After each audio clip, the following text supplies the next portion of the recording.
दोस्तों अभी आपने रिसेंट में देखा कि भारत सरकार एक नई योजना लेकर आई है, इसका नाम है अग्निपथ स्कीम। तो देखिए आपने देखा कि पूरे भारत में इसका विरोध हो रहा है, काफ़ी सारे लोग प्रोटेस्ट कर रहे हैं, ट्रेनें उन्होंने आग लगा दी।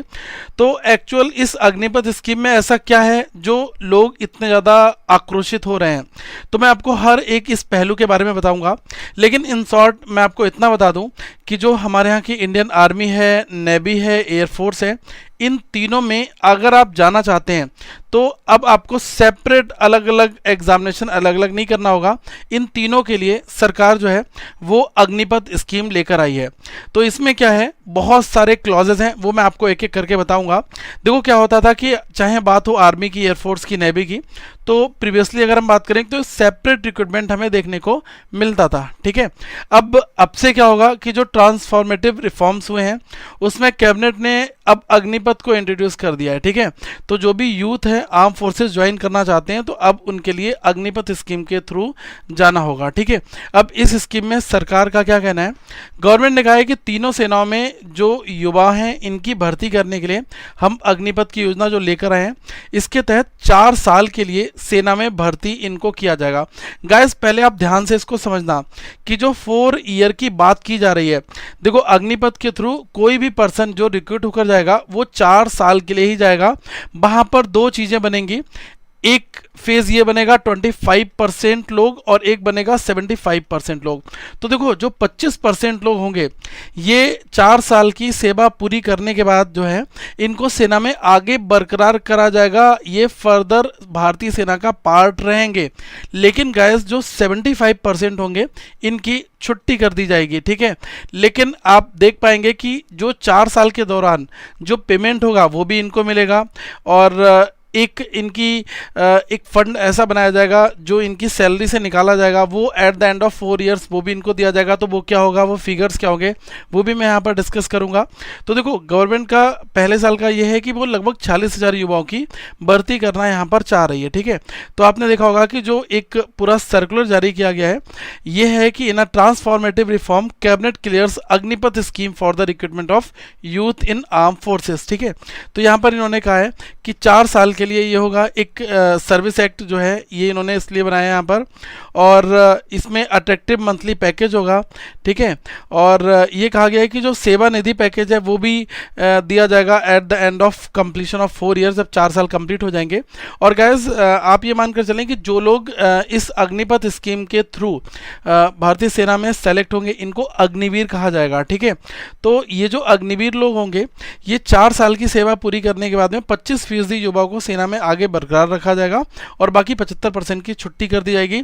अब देखो जो पूरा का पूरा प्रॉब्लम है वो कहाँ पर है, पूरी प्रॉब्लम गाइस ये है, आप ये मानकर चलें कि जो भारतीय सेना है इसमें जितने लोग भी इसको ज्वाइन करते हैं यार वो तन और मन से इसकी सेवा करना पसंद करते हैं। ठीक है, तो आप ये मानकर चलें कि अभी राइट नाउ जो प्रॉब्लम चल रही वो ये है कि जो लोगों ने भी फिजिकल या ऑनगोइंग रिक्रूटमेंट चल रहा है उसको उन्होंने क्लियर कर लिया है, अब वो नल एंड वॉइड हो गया, वो उनका सब कैंसिल हो जाएगा और अब फिर से पूरा जो अग्निपथ स्कीम है इसके अंतर्गत ही अब उनको आगे गुजरना होगा।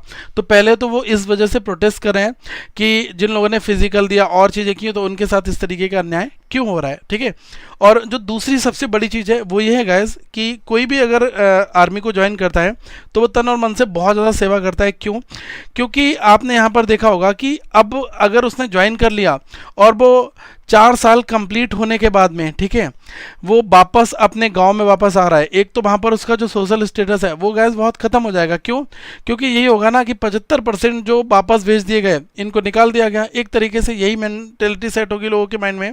और 4 साल के बाद में वो कौन सी दूसरी जॉब के लिए एलिजिबल हो पाएंगे। ठीक है, ऐसा होता है कि जब जो यूथ होता है ना वो एक बार तैयारी करता है तो वो डट कर तैयारी करता है और वो अपना सिलेक्शन ले जाता है, लेकिन 4 साल ऑलरेडी आप एक सर्विस में रहकर आ रहे हो, उसके बाद आपको यहाँ से जो है सर्विस पूरी करके आप वापस आए हो तो फिर आपके पास रास्ते बहुत कम यहाँ पर नज़र आते हैं। लेकिन ऐसा नहीं होगा कि कंप्लीटली सारे लोगों की लाइफ ख़राब हो जाएगी।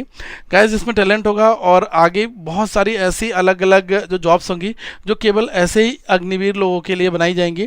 तो ये आने वाले फ्यूचर में कुछ ऑप्शंस तो मिलेंगे, लेकिन लोगों के माइंडसेट में ये एक तरीके की प्रॉब्लम है। और जो मैंने आपको बताया ना कि the biggest concern is about finding another job, ठीक है, ये वाला एक कंसर्न हुआ, ठीक है। दूसरा क्या है, they do not receive any pension benefit, इनको कोई पेंशन बेनिफिट नहीं मिलेगा। जो 4 साल के बाद में अग्निवीर सेवा समाप्त की जाएगी जिनकी, उनको कोई भी पेंशन यहाँ पर नहीं दिया जा रहा है। इस वजह से लोग यहाँ पर प्रोटेस्ट कर रहे हैं।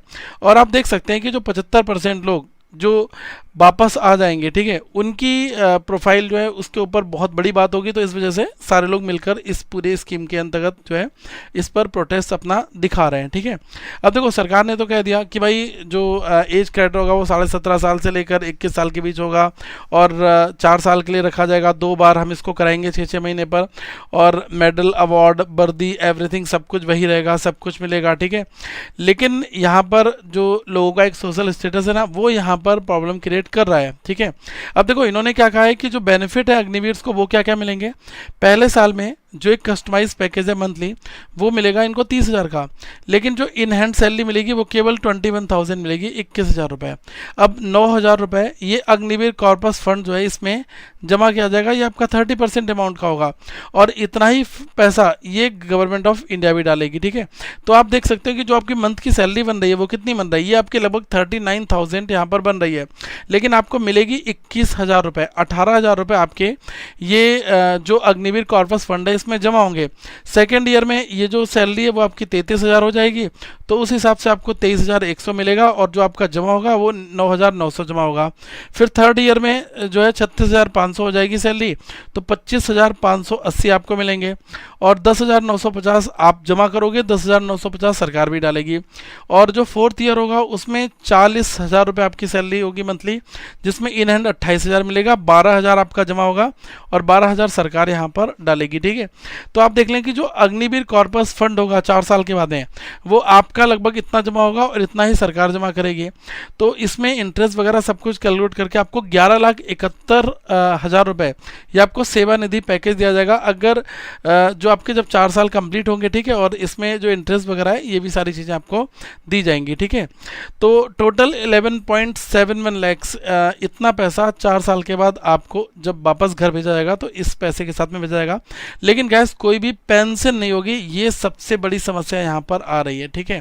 लेकिन इन सालों के दौरान अगर कोई भी पर्सन जो शहीद हो जाता है उसके लिए 1 करोड़ रुपए का प्रावधान ये यहाँ पर रखा गया है, ठीक है।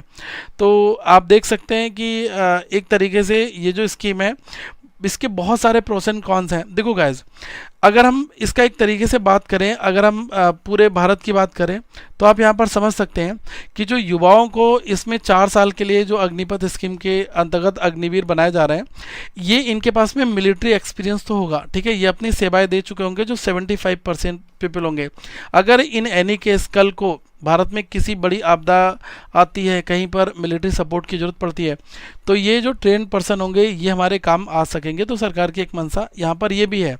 और आप देख सकते हैं कि जो फंड है और जो बजट है इसमें भी कटौती करके इस तरीके का जो इनिशिएटिव लिया जा रहा है। तो इसमें आप देख सकते हैं कि यार जहाँ पर 100 लोग जॉब कर रहे हैं, अब इसमें से 75 लोगों को घर भेजा जा रहा है, 25 लोगों को रखा जा रहा है, तो ये ऑब्वियसली एक तरीके से बड़ा नुकसान भी होगा, और जो अनएम्प्लॉयमेंट है इसको बढ़ावा ऑब्वियसली यहाँ पर मिलेगा।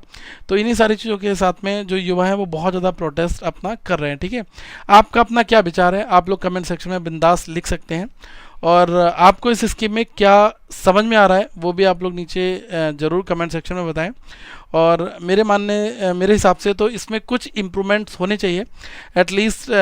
जैसे कि आपने देखा कि ये तो सैलरी पैकेज इतना शानदार कर दिया जाए कि 4 साल जो बंदा कर रहा है और जो at the end of 4 years उसको बचे हुए सर्विस की जो एक वेतन, एक सैलरी है वो भी यहाँ पर दी जाए, तो तब भी थोड़ा सा एक फाइनेंशियल स्टेटस उसके लिए मजबूत होगा। क्योंकि कोई भी पर्सन अगर जॉब करता है तो वो अपनी फैमिली को सपोर्ट देने के लिए भी करता है, ठीक है। 4 साल बाद अगर आपकी नौकरी नहीं कहीं लगती है फिर आप वहाँ पर क्या करोगे। तो ये कुछ जो डिसएडवांटेज है ये गवर्नमेंट को यहाँ पर देखने चाहिए, समझने चाहिए और इनके ऊपर काम करना चाहिए, ठीक है। सेवा निधि पैकेज 11 लाख रुपए का, ठीक है। 4 साल बाद अगर आप 11 लाख रुपए ला रहे हो, वेल एंड गुड, लेकिन आप यहाँ पर समझ सकते हैं ना कि अगर आपकी 4 साल बाद नौकरी नहीं लगी तो फिर आप क्या करोगे। तो इसलिए कुछ ऐसा होना जरूर चाहिए जिससे लोगों को थोड़ा सा सुकून मिले कि हाँ, अगर हम यहाँ पर जा रहे हैं तो हमें कुछ मिले, ठीक है। और ये बहुत मतलब हिस्टोरिकल चेंजेस किए गए हैं, अभी तक ऐसा कभी कुछ होता नहीं था, लेकिन अब ये पहली बार ऐसा हो रहा है। और 4 साल के लिए आप डिफेंस फोर्स में अपनी सेवाएं देने जा रहे हैं अग्निपथ स्कीम के तहत, ठीक है। तो ये कुछ चीज़ें यहाँ पर हैं। बाकी लेट्स सी, आप लोग अपने कमेंट करके बताइएगा कि आपको कैसा लगा, और हम आगे फिर मिलेंगे। Thank you so much guys, have a good day to all of you once again, we will meet in the next video.